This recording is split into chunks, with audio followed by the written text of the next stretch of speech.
And his pants kept falling down because now he didn't have the bag on him.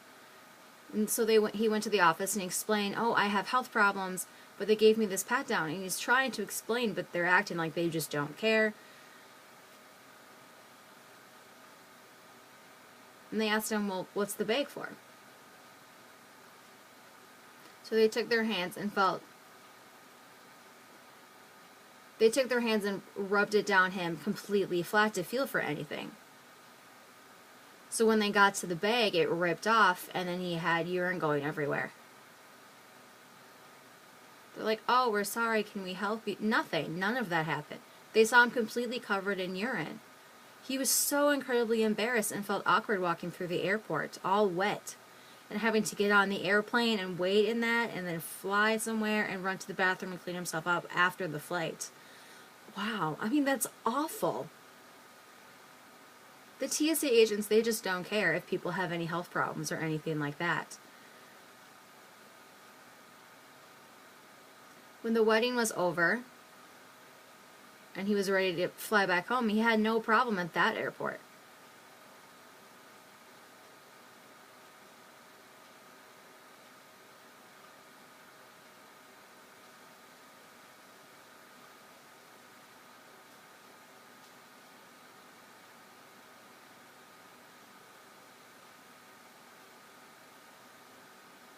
He had filed a complaint, TSA read it, and decided that they would do something.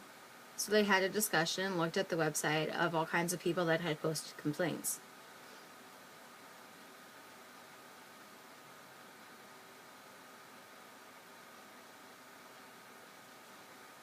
The website said that they can have privacy. So then the TSA agents must be breaking the rules. If you have a colostomy bag or you have some sort of prosthesis or something, you can't have them taken off. So those TSA agents had broken the rules. So the woman who had to take out her prosthesis or the man that had to take his leg off, those TSA agents broke the rules. It says clearly, no, you can't do that. So that complaint was needed.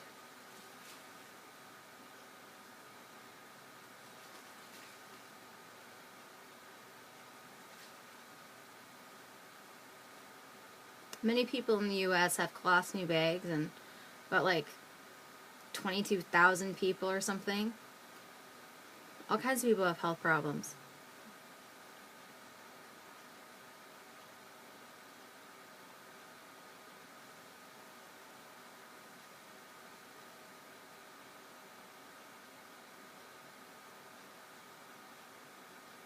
And TSA planned to continue their procedures anyway.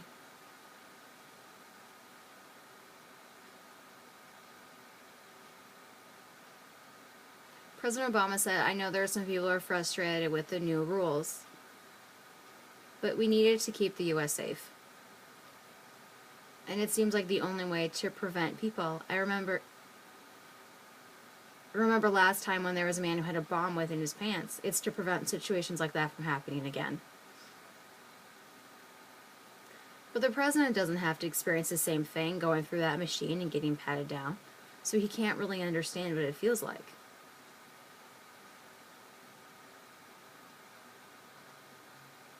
Like Germany right now is on high alert, like looking for targets and bombs and things like that. So that's why they're more strict, is because of those situations.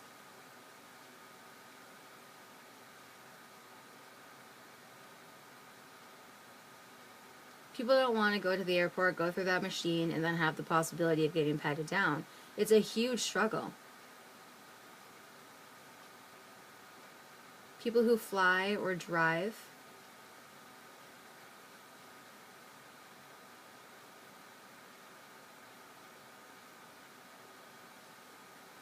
you have to show at the airport 2 license pictures.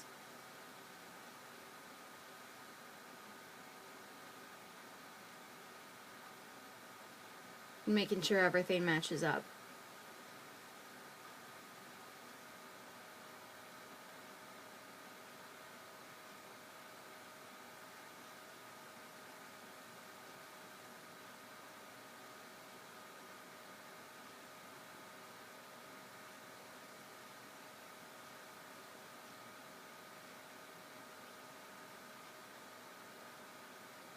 You should be able to go through security pretty fast.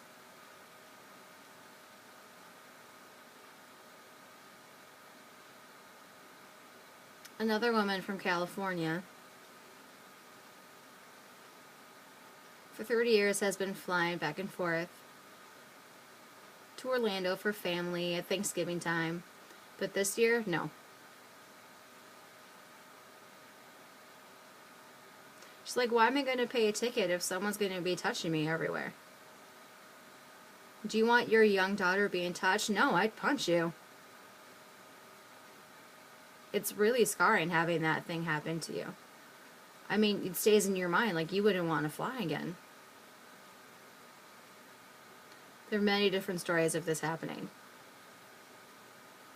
Like a man, John, who's 31 years old. He's from California. He didn't want to go through the machine. So the TSA agent said, we will touch you. He says, you touch me, and they ended up getting into an argument, and he wasn't able to get on the plane.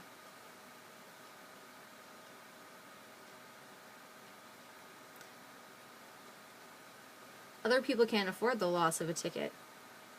People thought, we'll protest.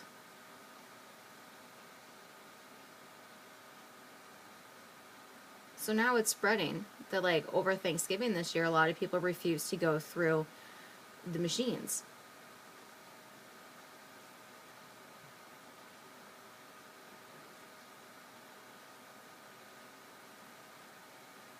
There's 2 websites.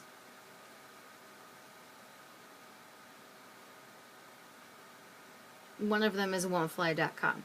They encourage people to protest those machines and protest the pat-downs. It's a waste of time.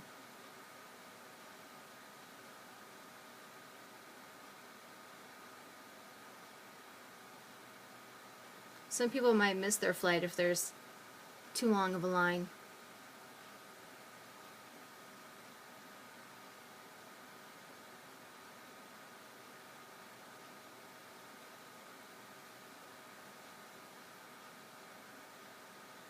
So we'll see what happens this Wednesday. Many people don't like the strict rules that are not there. Taking your shoes off, putting them in the bin, your laptop in the bin, fine. We accept all of those. But now everyone's staring at you and touching you all over it. That's just awful.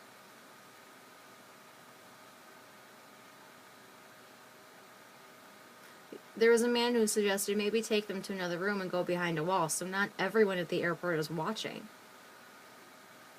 Like, all kinds of emails, all kinds of complaints about the same thing. My wife, my daughter was being touched. Oh, no, we do not accept that. TSA commented and said, 12 years old or under, we're not really going to touch the same. It'll just be light. But if you're above 12, people are still upset. Feel like they're being taken advantage of.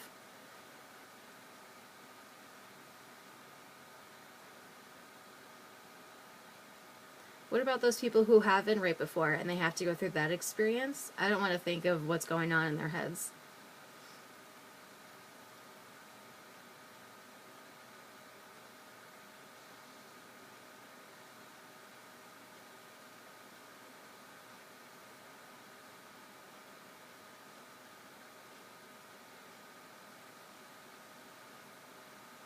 There's a letter from California, one of the universities.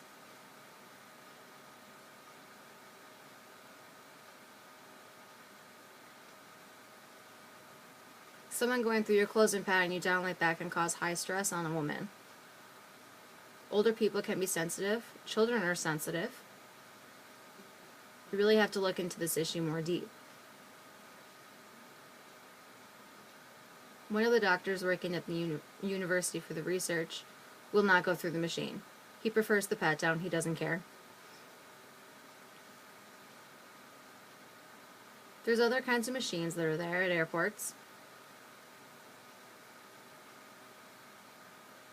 There's wave scanners that have no x-rays. Some have one of those, some have the x-ray ones.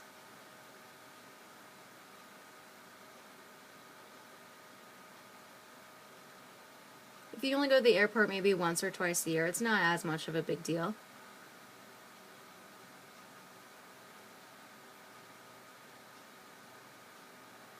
But if you do it all the time, it can be a little more severe for you. It can cause a lot of anxiety. So we'll see what happens if they change the rules or not.